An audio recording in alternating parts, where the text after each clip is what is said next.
మొదటి రాజుల గ్రంథము 17వ అధ్యాయము. అంతటా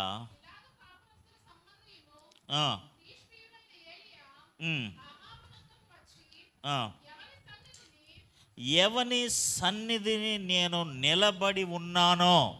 ఆమేన్. ఎక్కడ నిలబడ్డాడట? ఎవని సన్నిధిని నేను నిలబడి ఉన్నానో. ఎక్కడ నిలబడ్డాడు? ఈ stood in the presence of God. దేవుని సముఖములో, దేవుని సన్నిధిలో నిలబడి ఉన్నాడు, నిలిచి ఉన్నాడు. ఆమేన్. హల్లెలూయా. ఇంకో విషయం చెప్పంటారా? దేవుని సముఖములో, దేవుని సన్నిధిలో ఎవరైతే నిలబడతారో వారు బహుధైర్యంగా ఉంటారు. ఆమేన్. హల్లెలూయా. బహుధైర్యంగా ప్రకటించగలుగుతారు, బహుధైర్యంగా చెప్పగలుగుతారు. They can declare anything, they can proclaim anything. So ఇక్కడ ఆహాబ్ అనే ఒక భయంకరమైన విగ్రహారాధన చేస్తున్న రాజు ఉన్నాడు. అతడు అన్యురాలని యెజబెలుని పెళ్లి చేసుకున్నాడు.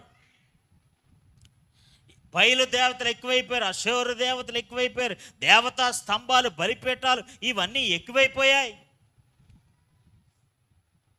దైవ సంబంధమైన విధానాలు కానీ, దైవ సంబంధమైన క్రమము కానీ, దైవ సంబంధమైన ప్రవక్తలు కానీ ఎక్కడ కనబట్లా. వీళ్ళే ఎక్కువైపోయారు. 450 మంది బయలు ప్రవక్తలు ఎక్కువైపోయారు. వారి వ్యవస్థ ఎక్కువైపోయింది, వారి కార్యక్రమాలు ఎక్కువైపోయాయి. వాళ్ళు బొత్తిగా దేవుడని యెహోవాని మర్చిపోయారు. ఆయన ఊసు కానీ, ఆయన పలుకు కానీ, ఆయన పాట కానీ, ఆయన పద్యం కానీ ఏమీ లేకుండా పోయింది, ఏం కనపట్ల. అలాంటి పరిస్థితుల్లో దేవుడు ఏలియాని పంపించాడు. హల్లెలూయా, హల్లెలూయా. ఎవరిని పంపించాడండి? ఏలియాని పంపించాడు. ఆ ఏలియా ఎలాంటి వాడంటే బహుబలమైన వాడు. శారీరకంగానా?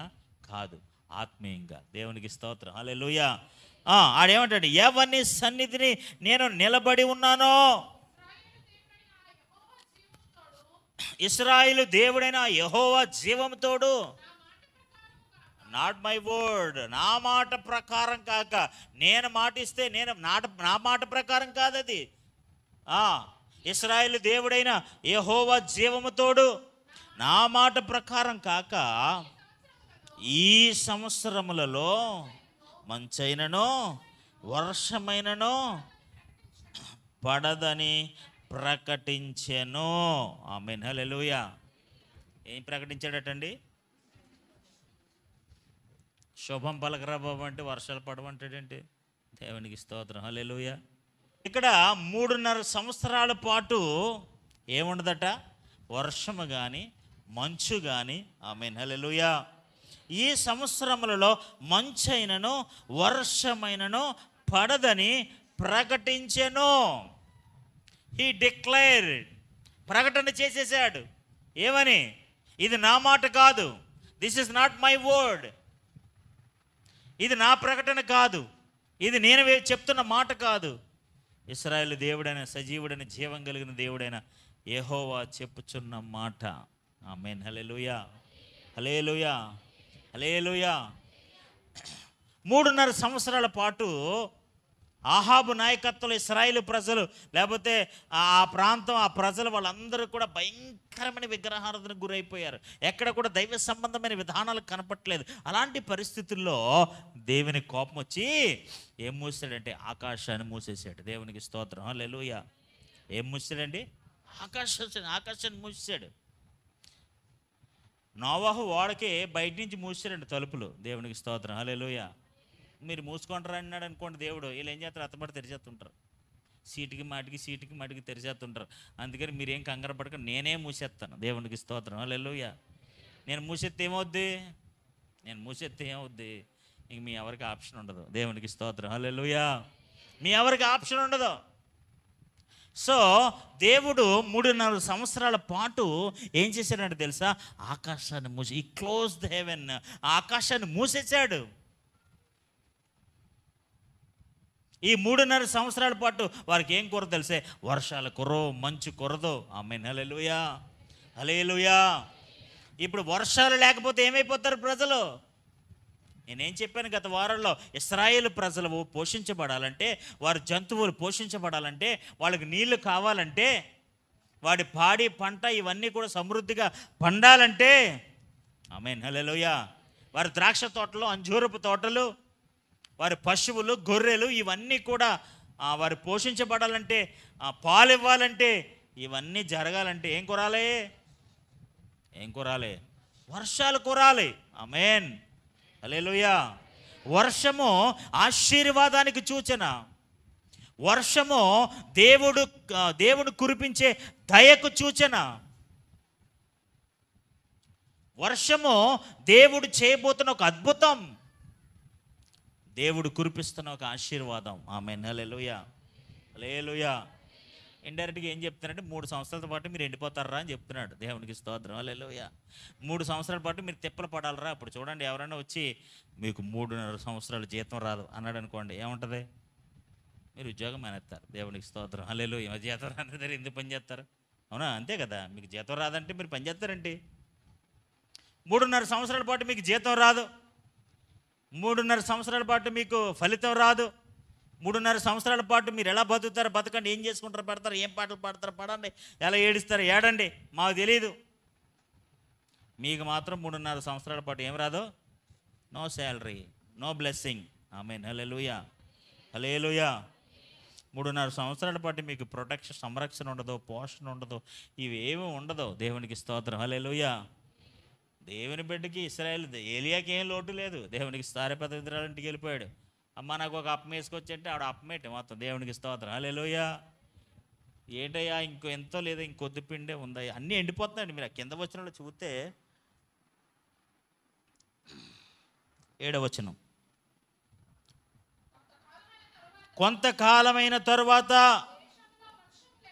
దేశములో వర్షము లేక ఉన్న నీరు కూడా ఎండిపోయింది. దేవునికి స్తోత్రం, హల్లెలూయా. ఏమి లేక, వర్షం లేక, దేవుడు లేక, దైవ సంబంధమైన విధానము లేక,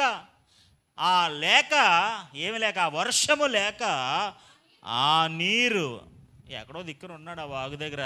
మొత్తానికి ఆ వాగు కూడా ఏమైపోయిందంట? ఎండిపోయాను.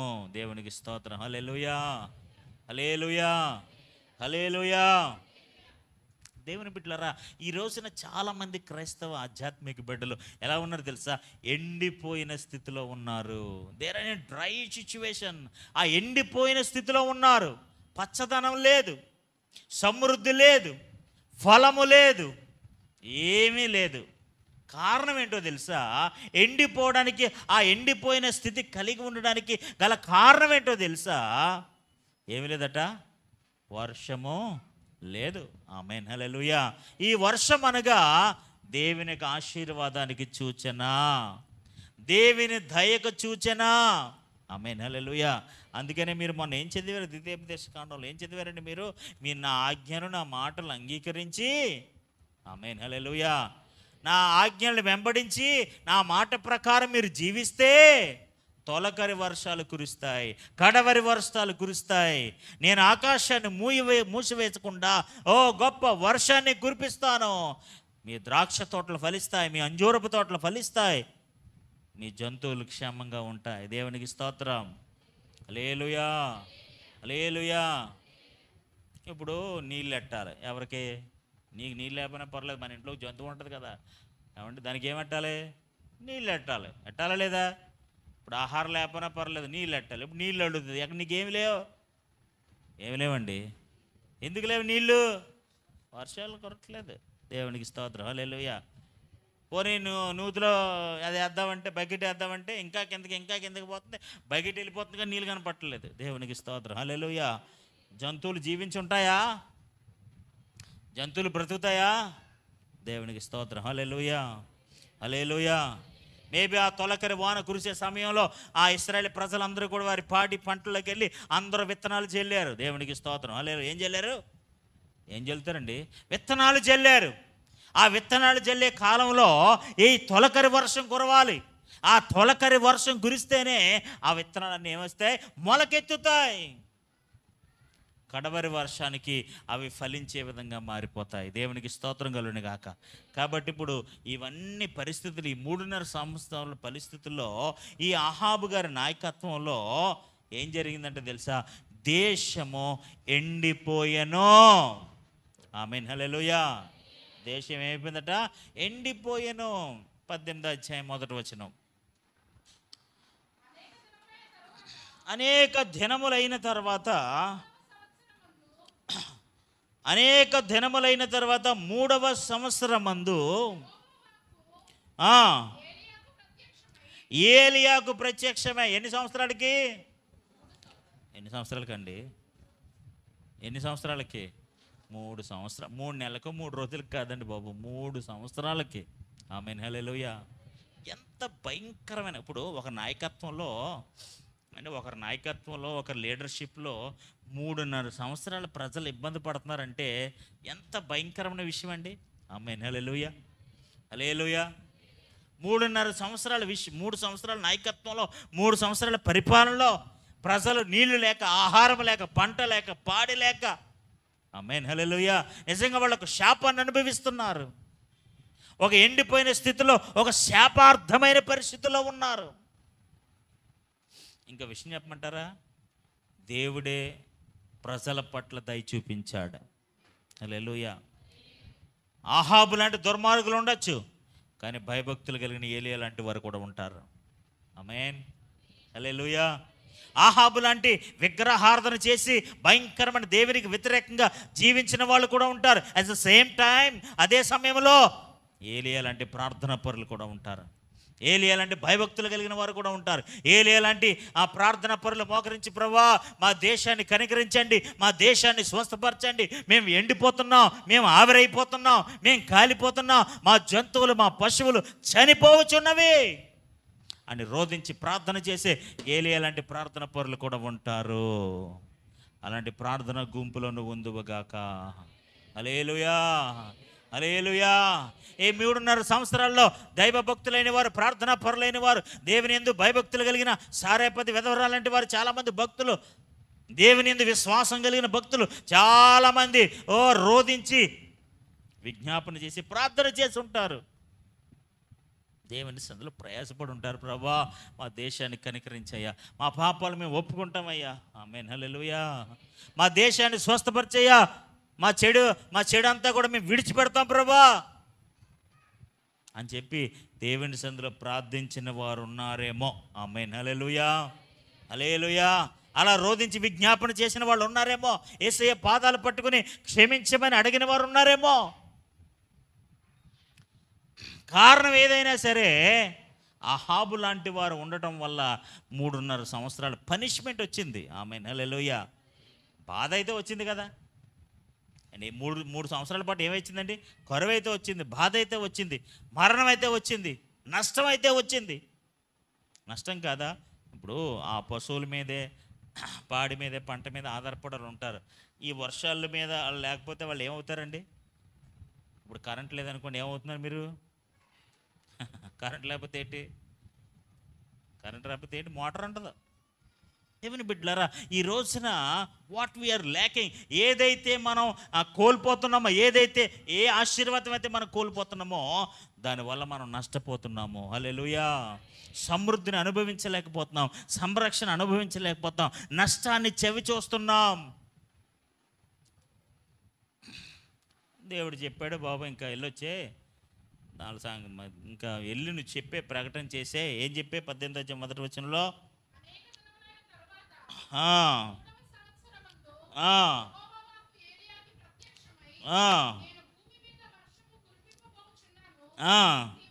నేను భూమి మీద వర్షము కురిపించబోచున్నాను.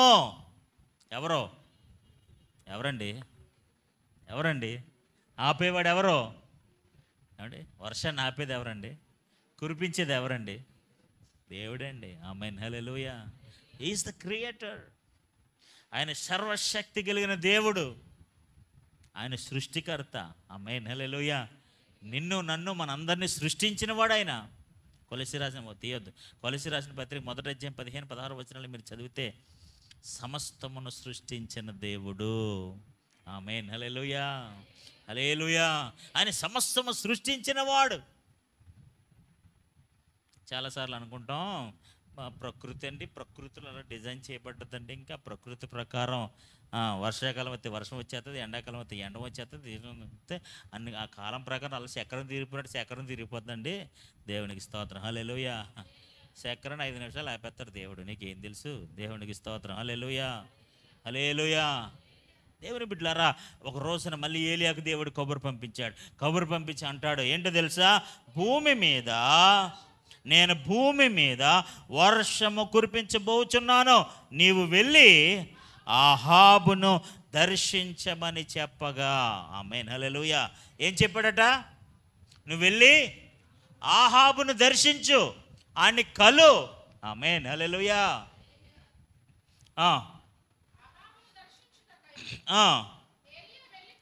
ఆహాబును దర్శించడానికి ఏలియా గారు వెళ్ళిపోయారు. షోమ్రోనులో ఘోరమైన కరువు కలిగి ఉండగా. ఆమేన్, హల్లెలూయా. ఎలాంటి కరువు అంట? ఏ కరువు? మామూలు కరువా? ఘోరమైన కరువా? ఘోరమైన కరువు. ఇంక తినడానికి తిండి కానీ, తాగడానికి మంచినీళ్ళు కానీ అన్నీ ఎండిపోయి, పరసలు ఖాళీ అయిపోయి. దేవునికి స్తోత్రం, హల్లెలూయా. అన్నీ ఖాళీ, కొండలు ఖాళీ, వస్తువులు ఖాళీ, రూములు ఖాళీ, అన్నీ ఖాళీ. శాలలో పశువులు ఖాళీ, కొట్లలో ధాన్యం ఖాళీ, పిండి ఖాళీ, నూనె ఖాళీ, ఆల్ ఖాళీ, ఎంటీ ఎంటీ ఎంటీ, అన్నీ ఖాళీ అయిపోయాయి. ఎందుకంటే ఘోరమైన క్షామం అండి. దేవునికి స్తోత్రం, హల్లెలూయా, హల్లెలూయా. కానీ ఏలియాని పోషించాడు లేదు దేవుడు అండి? ఈ కరువులో ఏలియాని పోషించాడు లేదా? దేవుని బిడ్డలు ఖచ్చితంగా దేవుడు పోషిస్తాడు. హల్లెలూయా, హల్లెలూయా. సో నేను చెప్పాలనుకున్న ఆధ్యాత్మిక పాఠాన్ని నేను చెప్పడానికి ఇష్టపడుతున్న 18వ అధ్యాయము. ఒక సమయం వచ్చింది, ఒక సందర్భం వచ్చింది, ఒక పరిస్థితి వచ్చింది.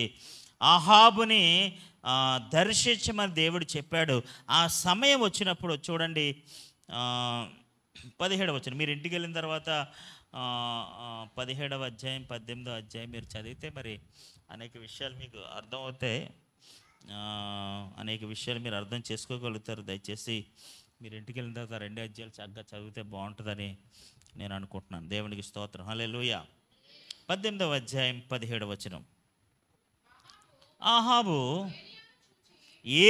ఆహాబుని ఎవరిని దర్శించమని చెప్పాడు దేవుడు?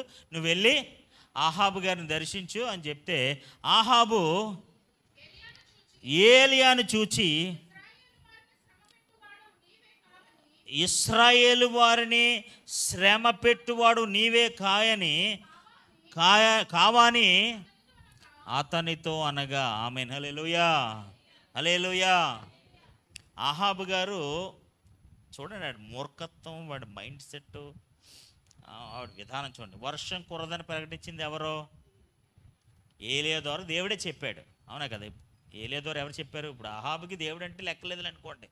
ఆహాబుకి దేవుడు అంటే లెక్కలేదు. ఆయన విగ్రహార్థంలో, యెజబెల్ గారి నాయకత్వంలో ఆయన విగ్రహార్థంలోకి వెళ్ళిపోయాడు. రకరకాల పూజలు, పునస్కారాలు, రకరకాల కార్యక్రమాలు అన్నీ చేసుకుంటున్నాడు. మనకు కావాల్సింది ఎవరో? ఏలియా. మనకు ఎవరు కావాలి ఇప్పుడు? ఎందుకంటే ఏలియా చెప్పాడు కదా, నేను యెహోవా నా మాట కాదు దేవుడితో మాట వర్షం కురదని చెప్పేశారు కదా. ఇప్పుడు మనం వెళ్ళి ఏలియాని బతిమాలుకుందాం, ఏమైనా అడుగుతాం. ఇప్పుడు ఈ ఉపాధ్యాయ ఇద్దరు కూడా ఏలియాని నిడకడానికి వెళ్ళారు. దేవునికి స్తోత్రం, హల్లెలూయా. ఏలియా మొదట ఉపాధ్యాయకే కనపడ్డాడు. దేవునికి స్తోత్రం, హల్లెలూయా. అప్పుడు చెప్తాడు, నువ్వు వెళ్ళి చెప్పు ఏలియా వస్తాడని చెప్పు అంటే, లేదండి బాబు నేను చెప్పను, నేను ఏలియానని ఇక్కడ ఉన్నానని చెప్పంటే, లేదండి బాబు నేను చెప్పను, మళ్ళీ మీరు మా ఓడిని తీసుకొచ్చే లోపు మీరు ఎక్కడికైనా వెళ్ళిపోతే, ఇప్పుడు నేను తీరా మీరు ఇక్కడ ఉన్నారు, పలానా స్థలంలో ఉన్నారు అని నేను వెళ్ళి ఈ లోపు నేను మా ఆహాబు గారిని తీసుకొచ్చే లోపు మీరు ఎక్కడి నుంచి ఇంకో దూరం వెళ్ళిపోయారు అనుకోండి, అని నన్ను చంపేస్తాడు. ఎందుకంటే అసలే మంచి ఫైర్ మీద ఉన్నాడు, గోరబడి కరువు మండిపోయి ఎండిపోయి ఉన్నాడు. ఆ ఫ్రస్ట్రేషన్ మీ మీద చూపించలేక, వాళ్ళ మీద చూపించలేక నా మీద చూపించేస్తాడు.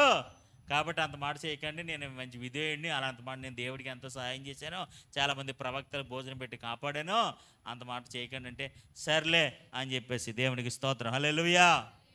మొత్తానికి ఏలియా ఆహాబును కలుసుకునే సమయం వచ్చింది. ఆమేన్, హల్లెలూయా. ఏలియా ఆహాబును కలుసుకునే సమయం వచ్చినప్పుడు ఈ ఆహాబు స్పందన ఎలా ఉండాలండి?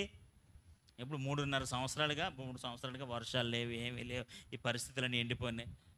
సాష్టాంగ నమస్కారం చేయాలి మన భాషలో చెప్పాలంటే. ఏం చెప్పాలండి? బాబు ఏలియా గారు వర్షాలు కురిపించండి బాబు, ఎండిపోతుందండి, దేశం నశించిపోతుందండి, ఎన్ని బాధలు పడుతున్నావు, ఎన్ని కష్టాలు పడుతున్నావు, ఎన్ని వేదనలు అనుభవిస్తున్నావు మీకు తెలుసా? ఒక్కసారి కనికరించండి, ఒక్కసారి దృష్టించండి, ఈ వర్షాలు ఇలాగే కండి, ఇలా లేకపోతే మేము ఏమైపోతామండి అసలు అని పశ్చాత్తాపం కలిగిన వాడే, వేదన కలిగిన వాడే మరి ఏలియాని బ్రతిమాలుకోవాలి. దేవునికి స్తోత్రం, హల్లెలూయా. ఇలాంటి కార్యక్రమాలు ఏం చేయట్లేదు. కొంతమంది పొగరబోతులు మనస్సాక్షి గద్దించడం కానీ, పశ్చాత్తాప భావం కానీ, అయ్యో ఇన్ని సంవత్సరాలుగా ఎండిపోయి మాడిపోతున్నాడు, జంతువులన్నీ చచ్చిపోతున్నాయి, పశువుల్లో సాళ్ళన్నీ ఖాళీ అయిపోతున్నాయి, కొట్టలో ధాన్యం అయిపోయింది, నీళ్లు లేదు, ఏమీ లేవు, ఘోరమైన కరువులో ఉన్నాడు. అలాంటి పరిస్థితుల్లో ఎంత పశ్చాత్తాపడాలి, ఎంత వేదన పడాలి, ఎంత కన్నీరు గార్చాలి. తన పాపాన్ని ఒప్పుకోకుండా, తన యొక్క అవిధేయతను ఒప్పుకోకుండా, తన ఘోరమైన విగ్రహారాధన విధానాన్ని ఒప్పుకోకుండా, అతడు చేసిన ఆ భయంకరమైన పాపాన్ని ఒప్పుకోకుండా అంటాడు, నువ్వే నీ వల్లే ఇశ్రాయేలు ప్రజలు శ్రమలు పడుతున్నారు, నీ వల్లే వాళ్ళు తిప్పలు పడుతున్నారు, నీ వల్లే వాళ్ళు కష్టాలు పడుతున్నారు, అసలు కారణం నువ్వే అని అంటున్నాడండి. ఎవరిని? ఇప్పుడు కారణం ఎవరో చెప్పండి, ఏలియా, అహాబా? ఇప్పుడు ఈ కరువుకి, ఈ దరిద్రానికి, ఏమండి ఎండిపోయిన స్థితికి, ఖాళీ అయిపోవడానికి, ఈ నష్టానికి, ఈ దరిద్రాన్ని అంతటికి కారణం ఎవరో? కారణం ఎవరండి? అహాబు అండి. ద రీజన్ ఈజ్ అహాబు. తన తప్పుని, తన అవిధేయతను ఒప్పుకోకుండా ఏమన్నాడు తెలుసా? ఇశ్రాయేలును కష్టపెట్టేవాడు నువ్వే. ఇశ్రాయేలు ప్రజలు శ్రమ పడుతున్నారంటే, ఇశ్రాయేలు ప్రజలు కష్టపడుతున్నారంటే, ఇశ్రాయేలు ప్రజలు బాధపడుతున్నారంటే, ఈ రోజున ఎండిపోయిన స్థితిలో ఉన్నారంటే ఎవరు కారణం? ఏలియా అంట. అవునా? ఎవరండి కారణం? కారణం కలిగిన వాడు కారణం ఒప్పుకోవట్లేదు. అవిధేయుడైన వాడు తన అవిధేయతను ఒప్పుకోవట్లేదు. పాపము చేసిన వాడు తన పాపాన్ని పశ్చాత్తాపడి ఒప్పుకోవట్లా. అయ్యో నా వల్లేనండి, విగ్రహారాధన వల్లే, దేవునికి దూరం అయిపోవడం వల్లే ఇలాంటి పరిస్థితి వచ్చిందండి. దేవునికి స్తోత్రం, హల్లెలూయా. నా వల్ల, this is the reason, I am the reason. మనందరికీ తెలిసిన స్టోరీ ఒకటి ఉంది కదండి, యోనా గ్రంథం 1వ అధ్యాయం 12వ వచనం.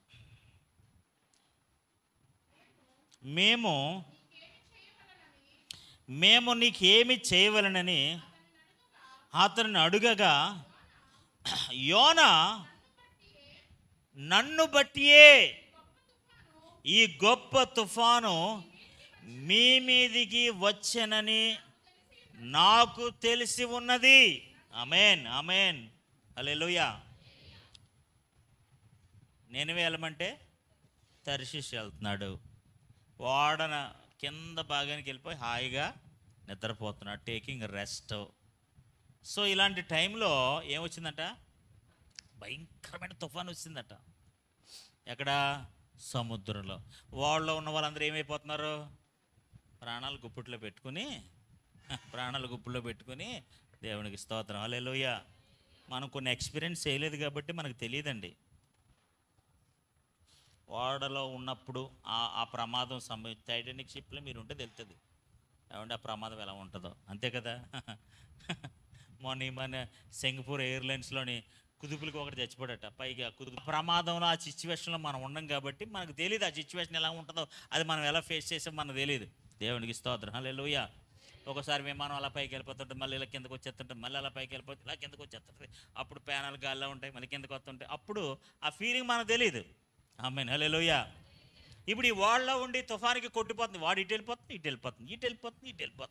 వీళ్ళు ఒక్కొక్కరు భయాందోళన చెంది, ఏంట్రా బాబు ఈ తుఫాను, ఏంట్రా బాబు మన ప్రాణాలు నష్టపోతున్నాం, ఒరే మీ దేవుడికి ప్రార్థన చేసుకో, మీ దేవుడికి ప్రార్థన చేసుకో, ఎవరి దేవుడికి వాళ్ళు ప్రార్థన చేయండిరా అంటే ఎవరి దేవుడికి వాళ్ళు ప్రార్థన చేసుకుంటున్నారు. హల్లెలూయా. ఎంతలోకి వాడ అడుగు భాగాన్న పడుకుని ఉన్న దాని దగ్గరికి వచ్చారు. దేవునికి స్తోత్రం, హల్లెలూయా, హల్లెలూయా. అప్పుడు అంటాడు, చూడండి 10వ వచనం నుంచి, తాను యెహోవా సన్నిధి నుండి పారిపోతున్నట్టు అతడు మనుషులకు తెలియజేసి ఉండను గనుక వారు ఆ సంగతి తెలుసుకుని మరింత భయపడి నీవు చేసిన పని ఏమని అతనిని అడిగిరి. హల్లెలూయా. ఏం చేసావురా బాబు అని ఆయన అడిగారు. అప్పుడు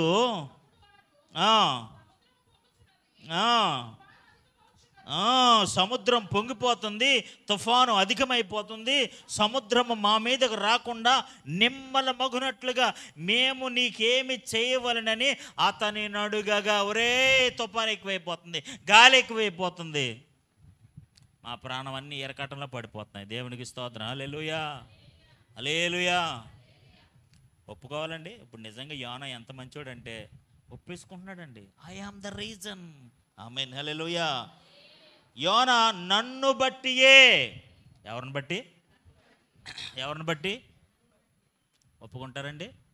ఎవరిని ఒప్పుకుంటారు? అలాగా నీ వల్లే వర్షాలు రావట్లేదంటే ఇంక మన మీద గొడవ వచ్చారు, బిందెట్టుకుని వచ్చారు మన మీదకి. దేవునికి స్తోత్రం. హల్లెలూయా. నీ వల్ల ఇలాగ అయిపోయింది, నా వల్ల ఇలా, నీ వల్ల అన్నామంటే ఇంక గొడవ వచ్చేసిందే. యోనా కొన్నిసార్లు మనల్ని బట్టే కొన్ని పరిస్థితులు ఏర్పడతాయండి. ఆ నిజాన్ని మనం ఒప్పుకుందాము గాక. ఖచ్చితంగా పశ్చాత్తాపడ. We have to recognise. దాన్ని మనం గుర్తించి, దాన్ని గమనించి, దాన్ని అర్థం చేసుకుని, నన్ను బట్టియే. ఎవరిని బట్టి? నన్ను బట్టియే ఈ పరిస్థితి వచ్చింది. నేను చేస్తున్న విధానాన్ని బట్టే నా కుటుంబ పరిస్థితులు ఇలాగ ఉన్నాయి. నన్ను బట్టియే ఈ అవమానం మా జీవితాల్లో వచ్చింది. నన్ను బట్టియే ఈ వర్షాలు కురవట్లేదు. నన్ను బట్టియే ఈ ఆశీర్వాదాలు ఆగిపోయాయి. నన్ను బట్టియే ఈ ఎండిపోయిన స్థితిలో మేము ఉన్నాం. నన్ను బట్టే ఈ తుఫాను, నన్ను బట్టియే ఈ భయంకరమైన వర్షం, నన్ను బట్టియే ఈ ఓడలో ఉన్న వాళ్ళందరూ కూడా మానసికంగా, శారీరకంగా నలిగిపోయి ఆవేదనతో గురైపోయి ప్రాణాలు గుప్పెలు పెట్టులు చూస్తున్నారు. బికాస్ ఆఫ్ మీ. నన్ను బట్టే. ఈ రోజున ఎవరిని బట్టి కాదు, నన్ను బట్టే. అలాంటి పశ్చాత్తాపం మన హృదయాల్లో కలుగునగాక. హల్లెలూయా. అలాంటి పశ్చాత్తాపం మనలో కలగాలి. ఈరోజు ఆ పశ్చాత్తాపం, అహాబు లాంటి వాడు మూర్ఖుడు, దౌర్భాగ్యుడు, క్రూరుడు, విగ్రహారాధికుడు, దైవ భయం లేనివాడు, బొత్తిగా లేనివాడు ఏమంటాడు తెలుసా? పాస్టర్ గారి మీద నిందేస్తున్నాడు, దైవ భక్తుడి మీద నిందేస్తున్నాడు. ఏలియా, నీ వల్లే మేము కష్టాలు పడుతున్నాం, నీ వల్లే ఈ శ్రమ అనుభవిస్తున్నాం, మాకు శ్రమకి కారణం నువ్వు. తన తప్పిదం ఒప్పుకోకుండా, తన యొక్క అవిధేయతను ఒప్పుకోకుండా, తన విగ్రహారాధన ఒప్పుకోకుండా, అతను నిర్మించిన ఆ దేవతా స్తంభాలను, బలిపీఠాలను కూల్చివేయకుండా ఏలియాను నిందిస్తున్నాడు. హల్లెలూయా, హల్లెలూయా, హల్లెలూయా. యోనా అంటాడు, నన్ను పెట్టానండి బాబు ఈ తుఫాను. దేవునికి స్తోత్రం. హల్లెలూయా. ఈ రోజున మనము ఆశీర్వాదానికి కారకులుగా ఉందమ్మ గాక. నిన్ను బట్టి నీ కుటుంబం దీవించబడును గాక. ఆమేన్, హల్లెలూయా. నిన్ను బట్టి నీ బిడ్డలు ఆశీర్వదించబడుదురు గాక. కుటుంబ యజమానుని బట్టి ఆ కుటుంబం ఎంతో సంతోషంగా ఉండును గాక. నిన్ను బట్టే, నీ ప్రార్థన బట్టే, నీ విధేయతను బట్టే, నీ పరిశుద్ధతను బట్టే. ఆమేన్, హల్లెలూయా. నీ ఆత్మీయతను బట్టే, నిన్ను బట్టే నీ దేవుడు నీ జీవితంలో, నీ కుటుంబంలో ఎండిపోకుండా చూస్తాడు, ఫలించే విధంగా ఉంచుతాడు, ఆశీర్వాదకరంగా మారుస్తాడు. కొట్లలో ధాన్యం సమృద్ధిగా ఉంటుంది, సారలో పశువులు నిండిపోతాయి. హల్లెలూయా. ఇంటి గొప్ప సమృద్ధి చూడాలంటే నిన్ను బట్టే అవుద్ది. దేవునికి స్తోత్రం. హల్లెలూయా. Very simple reason. నన్ను బట్టి ఒప్పేసుకున్నాడు యోనా.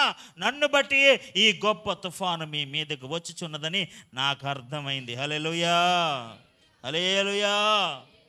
నన్ను మీరు సముద్రంలో పాడేస్తే మీరు అందరూ హ్యాపీగా ఉంటారు. దేవునికి స్తోత్రం కలుగును గాక. ఏమండి, ఎవడ వల్ల తుఫాను వచ్చిందో ఆయన పడేలే, ఆ దరిద్రం వదిలిపోద్ది. యేసు రక్తం చేయం. హల్లెలూయా. ఒప్పేసుకున్నాడండి. నన్ను మీరు సముద్రంలో పాడేస్తే, నన్ను బట్టి తుఫాను వచ్చింది కాబట్టి నన్ను సముద్రంలో పాడేస్తే దేవుడు నన్ను ఎలాగైనా నినివేకి తీసుకెళ్తాడు, మీరందరూ క్షేమంగా ఉంటారు. దేవునికి స్తోత్రం. హల్లెలూయా, హల్లెలూయా. ఈరోజు మన కుటుంబాల్లో, మన వ్యక్తిగతమైన జీవితాల్లో, మన ఆర్థిక పరిస్థితుల్లో, అన్ని విషయాలలో వాట్ ఈజ్ ల్యాకింగ్, ఏది అలా ఉంది అన్న విషయాన్ని మనం గమనించుకోవాలి. ఆ వర్షాలు లేకపోవడానికి గల కారణం ఏంటి? లేకపోతే ఆ పరిస్థితికి కారణం ఏంటి, ఆ విపత్తుకు కారణం ఏంటి, ఆ నష్టానికి కారణం ఏంటి? మనందరూ చదువుతాం కదా యెహోషువ రాసిన గ్రంథం 7వ అధ్యాయం 12వ వచనం. కాబట్టి శాపగ్రస్తులై తమ శత్రువుల ఎదుట నిలవలేక వెనుకకు తిరిగిరి. శాపగ్రస్తులైన వారు మీ మధ్య నుండకుండా, శాపగ్రస్తులైన వారు మీ మధ్య ఉండకుండా మీరు వారిని నిర్మూలము చేస్తేనే తప్ప నేను మీకు తోడై ఉండను. ఆమేన్. శాపగ్రస్తులైన వారు ఎవరట? వాళ్ళు ఇశ్రాయేలు ప్రజలు ఒకటి జయించుకుంటూ వెళ్తున్నారు. ఒక ప్రాంతాన్ని వాళ్ళు జయించుకుంటూ ఒక ప్రాంతాన్ని స్వాధీనపరుచుకుంటూ వెళ్తున్నారు. వాళ్ళు ఆ ముందు అధ్యాయంలో ఎరికో పట్టణం అంటే భయంకరమైన పట్టణం. అలాంటి పట్టణాన్నే వాళ్ళు చాలా సులువుగా జయించేశారు. తర్వాత హాయ్ అనే చిన్న పట్టణం, చాలా చిన్నదే. మనోళ్ళు కూడా చాలా లైట్గా తీసుకుని తక్కువ మంది వెళ్ళారు. ఆ చిన్నోళ్ళు వీళ్ళని తరిమి కొట్టేశారట. మామూలుగా కొట్టలేదు, తరిమి కొట్టేశారట. వీళ్ళు ఇంటికి వచ్చి యెహోషువ ప్రార్థన, ఏం చేశాం ప్రభు, మాకేంటి అవమానం, ఏం చేసాం, అంత గొప్ప పట్టణాన్ని జయించి చిన్న పట్టణం మీద ఎందుకు ఓడిపోయాం అని అంటే దేవుడు ఏం చెప్తున్నాడు తెలుసా? శాపగ్రస్తులైన వారు మీ మధ్యన ఉండకుండా వారు నిర్మూలము చేస్తేనే తప్ప నేను మీకు తోడై ఉండను. హల్లెలూయా. ఆహాబు లాంటి వాళ్ళు ఉంటే, దేవునికి అవిధేయత చూపించే వాళ్ళు ఉంటే, శాపగ్రస్తులు లాంటి వాళ్ళు ఉంటే మనం ఎక్కడ బాగుపడతామండి? దేవునికి స్తోత్రం. హల్లెలూయా, హల్లెలూయా, హల్లెలూయా. మన గృహాలు యేసయ్య గృహాలుగా మార్చబడును గాక, వాక్యపు గృహాలుగా మార్చబడును గాక, ప్రార్థన గృహాలుగా మార్చబడును గాక. ఆహాబు లాంటి వాళ్ళు ఉన్నా ఏలియా లాంటి ప్రార్థన పరులు కూడా ఉందురు గాక. హల్లెలూయా. అందరూ ఆహాబులు అయిపోతే ఇంక మనం ఏం చేయలేం. ఆహాబు యెజబెల్ లాంటి వాళ్ళు ఇద్దరు ఆహాబు యెజబెల్ ఇద్దరం ముదురులే. దేవునికి స్తోత్రం. హల్లెలూయా. ఆహాబు కొద్ది గొప్ప పర్లేదు, యెజబెల్ మరీ ఘోరం. దేవునికి స్తోత్రం. హల్లెలూయా. యెజబెల్ తన భార్య మరీ ఘోరం. ఇంకా అలాంటి భార్యలు ఉంటే, అలాంటి యజమానులు ఉంటే ఇంకా కుటుంబం ఏం బాగుపడతాయి? దేశంలో ఇంకేం వర్షాలు కురుతాయి? ఆ ఊర్లో ఏం బాగుపడతారు? వాళ్ళ చుట్టాలు ఏం బాగుపడతారో? వాళ్ళందరికీ ఏం రక్షణ వస్తుంది? దేవునికి స్తోత్రం. హల్లెలూయా. ఇక్కడ వీళ్ళు ఓడిపోయారు. ఏం చెప్పారండి? ఓడిపోయారు. ఎందుకు ఓడిపోయారంటే దేవుడు వాడికి తోడుగా లేడంతే. దేవునికి స్తోత్రం. హల్లెలూయా. 7వ అధ్యాయంలోనే ఆ పక్క పేజీలోకి మనం వెళ్తే చీట్లు వేసారట, అందరినీ రప్పించారంట. ఎవడరా వాడు, ఎవడి వల్ల మనం ఓడిపోయాం, ఎవడి వల్ల ఓడిపోతే ఆ చీటు ఎవరి పేరు మీద వచ్చిందంట? 19వ వచనం, 7వ అధ్యాయం 19వ వచనం. అప్పుడు యెహోషువ ఆకానుతో, నా కుమారుడా, ఇశ్రాయేలు దేవుడని యెహోవాకు మహిమను చెల్లించి ఏం చేయాలి? నువ్వు ఆయన ఎదుట ఒప్పుకొని నువ్వు చేసిన దాన్ని మరుగు చేయక నాకు తెలుపుమని నేను వేడుకొనుచున్నానని చెప్పగా. హల్లెలూయా. మరుగు చేయక, డోంట్ హైడ్ ఇట్, మరుగు చేయక. అక్కడ మంచి మాట అంటాడు, యెహోవాకు మహిమను చెల్లించి. ఆమేన్. హల్లెలూయా. నువ్వు దేవుడని యెహోవాకు మహిమ చెల్లించి ఆ మరుగు చేయక, ఒప్పుకోరా బాబు అని వేడుకుంటే అతడు ఏం చేశాడంట? తన అపరాధం ఏం చేశాడట? ఒప్పుకున్నాడు. హల్లెలూయా. ఆకాను యెహోషువతో, ఇశ్రాయేలు దేవుడని యెహోవా విరోధముగా నేను పాపం చేసి ఉన్నాను, చేసినది నిజమో, ఇట్ ఈస్ ట్రూ. ఇప్పుడు ఎవరి వల్ల ఓడిపోయారు చెప్పండి? ఎవరి వల్ల ఓడిపోయారు? ఈ నష్టం ఎవరి వల్ల వచ్చింది? దేవుడు తోడై ఉండకపోవడానికి గల కారణం ఏంటి? ఎవరండి? అకాను. ఆమేన్. హల్లెలూయా, హల్లెలూయా. ఇందాక యోనా ఏమన్నాడు? నన్ను బట్టియే. ఎవరిని బట్టి? నన్ను బట్టియే ఈ తుఫాను వచ్చింది, నన్ను బట్టే ఈ ఓడ నాశనం అయిపోతుంది. కాబట్టి నన్ను మీరు సముద్రంలో పడితే దరిద్రం వదిలిపోతుంది. దేవునికి స్తోత్రం. హల్లెలూయా. నేనే దేవునికి విరోధంగా పాపం చేస్తాను, ఇది నిజం. అనగానే తీసుకెళ్ళి మెచ్చుకున్నారటి. మొత్తం వాళ్ళందరినీ ఏం చేశారటండి? రాళ్లతో కొట్టి చంపేశారు. దేవునికి స్తోత్రం, హల్లెలూయా. ఈ కొత్త నిబంధన సంఘములో, కొత్త నిబంధనలో అలా ఉండదు. కానీ ఎవరైతే పశ్చాత్తాపడి మరుగు చేయకుండా ఒప్పుకొని పశ్చాత్తాపడి దేవుని సన్నిధిలో ఉంటారో దేవుడు వారిని కనుకరించిన గాక. హల్లెలూయా. నన్ను బట్టియే ఈ విపత్తు వచ్చింది, నన్ను బట్టియే ఇలా ఉందని ఎవరైతే తమ యొక్క అపరాధాలను మరుగు చేయకుండా ఒప్పుకుంటారో వారి జీవితంలో దేవుడు ఘనమైన కార్యాలు చేస్తాడు. హల్లెలూయా. వారిని ఆశీర్వదిస్తాడు. వారి దేశంలో గొప్ప వర్షాలు కురుస్తాయి. హల్లెలూయా, హల్లెలూయా. తాము తగ్గించుకుని తమ చెడు నడతను విడిచిపెట్టి, ఆమేన్, హల్లెలూయా. ఏం విడిచిపెట్టాలి? తమ చెడు నడతను విడిచిపెడితే ఖచ్చితంగా వారి దేశాన్ని నేను స్వస్థపరుస్తాను. నిన్ను బట్టి నీ దేశాన్ని దేవుడు స్వస్థపరచును గాక. నిన్ను బట్టి నీ కుటుంబాన్ని దేవుడు స్వస్థపరచును గాక. నిన్ను బట్టి నీ కుటుంబంలో ఉన్న వారందరినీ దేవుడు రక్షించును గాక.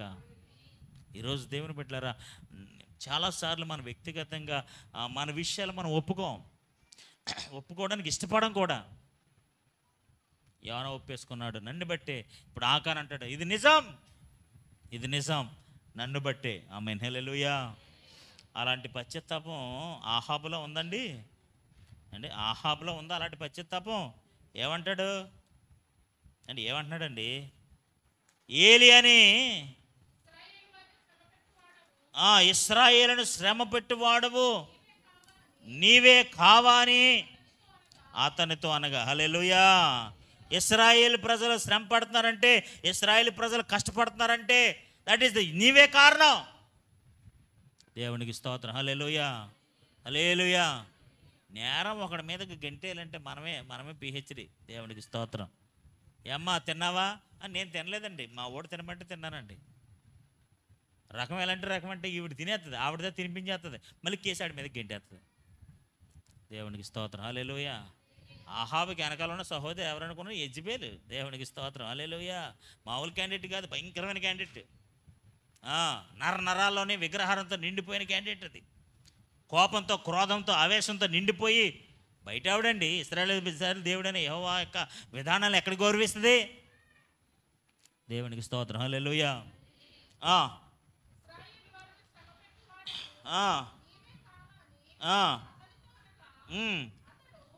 అతడంటే ఏలియా నేను కాను.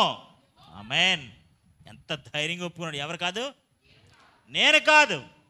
I'm not the reason. నన్ను బట్టి కాదు ఈ కరువు వస్తా, నన్ను బట్టి కాదు దేవుడు ఆకాశాన్ని మూసేస్తా. ఎవరిని బట్టి? యెహోవా ఆజ్ఞలను గైకొనక. జాగ్రత్తగా వినండి ఈ మాట, మీరు జాగ్రత్తగా వినండి. యెహోవా ఆజ్ఞలను గైకొనక బయలు దేవతలను అనుసరించుచు నీవును నీ తండ్రి ఇంటి వారును ఇశ్రాయేలు వారిని శ్రమ పెట్టువారై ఉన్నారు. హల్లెలూయా. ఎవరట? నీవును. ఏం చేశారంట వాళ్ళు? యెహోవా ఆజ్ఞలను గైకొనక. దేనికనక? దేవుడిచ్చిన ఆజ్ఞలు ఏం చేయాలంటే వాళ్ళు గైకొనక బయలు దేవతలను అనుసరిస్తున్నారు. ఎవరో? నీవు నీ తండ్రి ఇంటి వాళ్ళు.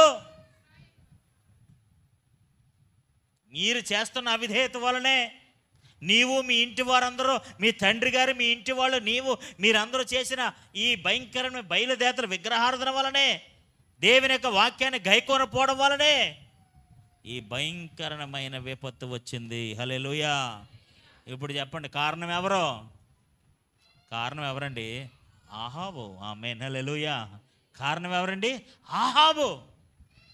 ఏలియా ధైర్యం కలిగిన వాడే, ఆధ్యాత్మిక సామర్థ్యం కలిగిన వాడే, ఆధ్యాత్మిక ప్రభావం కలిగిన వాడే. ఎంత ధైర్యంగా చెప్తున్నాడు చూడండి. ఆహాబ్ అంటే ఎవరు అనుకున్నారో? మామూలుడు కాదండి. దేవునికి స్తోత్రం, హల్లెలూయా. ఆహాబ్ అంటే చాలా శక్తివంతమైన రాజు, మామూలుడు కాదు. అలాంటి వ్యక్తిని ఏలి అంటాడు, నీ వల్ల, నీ తండ్రి ఇంటి వల్ల ఈ భయంకర విపత్తు వచ్చింది, నేను కాదు. హల్లెలూయా. చూడండి వాళ్ళు చేసిన దరిద్రం ఏంటో చూడండి. 16వ అధ్యాయం 30వ వచనం.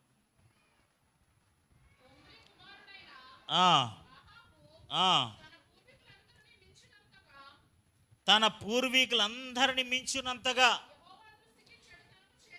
యెహోవా దృష్టికి ఏం చేశారట? ఎవరికి మించి? తన పూర్వీకులందరికంటే.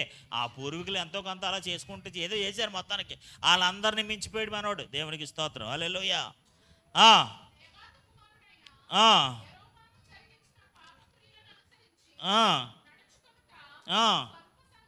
అది చాలా చిన్న సంగతి అనుకుంటున్నాడు.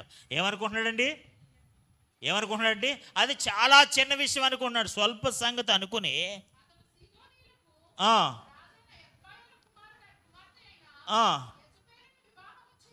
యెజబేలును వివాహము చేసుకుని బయలు దేవతలను పూజించుచు వానికి మొక్కుచూ ఉండెను.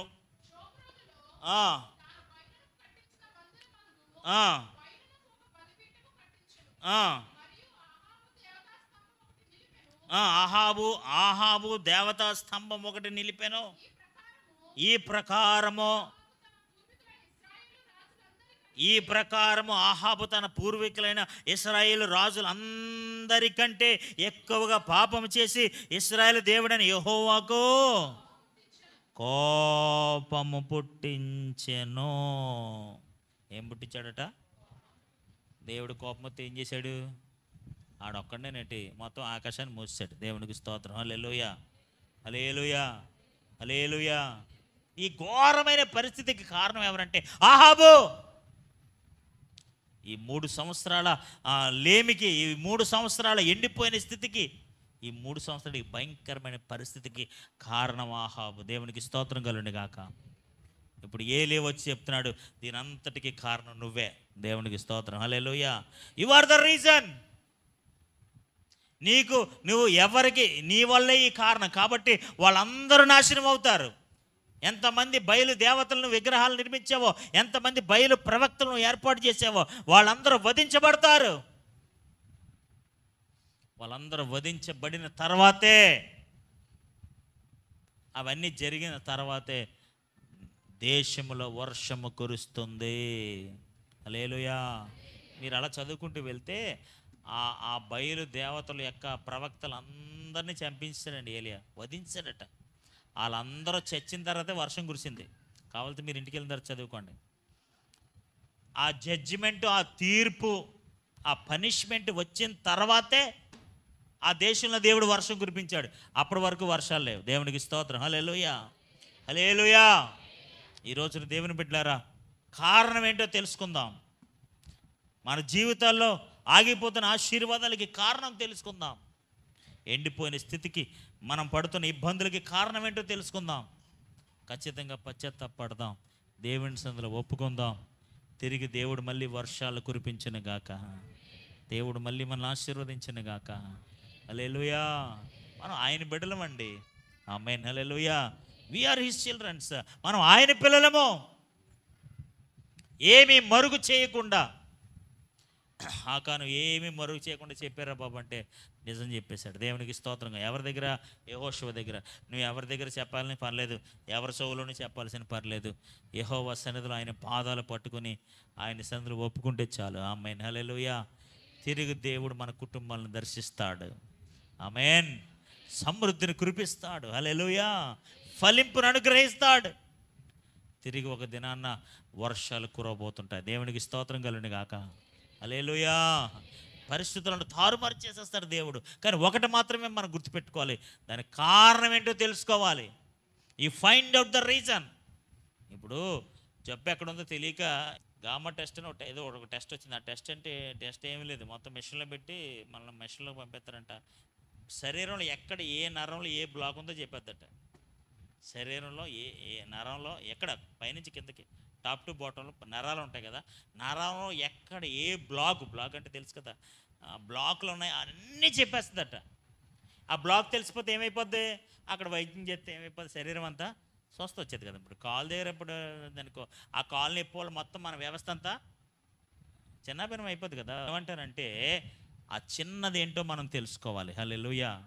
నన్ను బట్టియే, ఆహాబుని బట్టియే ఏలియా చాలా స్పష్టంగా చెప్పాడు, నిన్ను బట్టి, నీ తండ్రి ఇంటి వారిని బట్టి ఈ విపత్తు, ఈ శ్రమ, ఈ కష్టం ఇశ్రాయేలు ప్రజల మీదకి వచ్చింది. కాబట్టి ఖచ్చితంగా వాళ్ళందరూ ఏమైపోవాలి? వాళ్ళందరి మీదకి తీర్పు రావాలి. వాళ్ళందరి మీదకి తీర్పు వస్తే తప్ప దేవుడు ప్రచండమైన వర్షాన్ని కురిపించాడు. హల్లెలూయా. ఏలియా సవాలు చేసి వాళ్ళందరి ముందు దేవుడే గొప్పవాడని ప్రూవ్ చేసి ఆయనే వర్షాన్ని కురిపించగలిగిన వాడని నిరూపించి వాళ్ళందరినీ నాశనం చేస్తే తప్ప ఆ దేశంలో వర్షం కురవలేదు.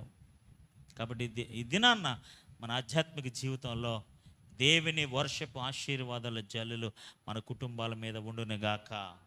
అలా ఒకవేళ ఆ ఎండిపోయిన పరిస్థితుల్లో మనం ఉన్నట్లయితే ఖచ్చితంగా దేవుని సన్నిధిలో మనం కారణం ఏంటో ఎదుక్కుని, అవునా కదా, ఆ రీజన్ ఏంటో మనం తెలుసుకుని అది మరుగు చేయక దేవుని సన్నిధిలో ఒప్పుకుని మనం ప్రార్థన చేసినట్లయితే తిరిగి దేవుడు ఏలియాని పంపించి దర్శించినట్లుగా తన వాగ్దానాన్ని, వాక్కును, స్వరాన్ని పంపించి మనల్ని దర్శించును గాక.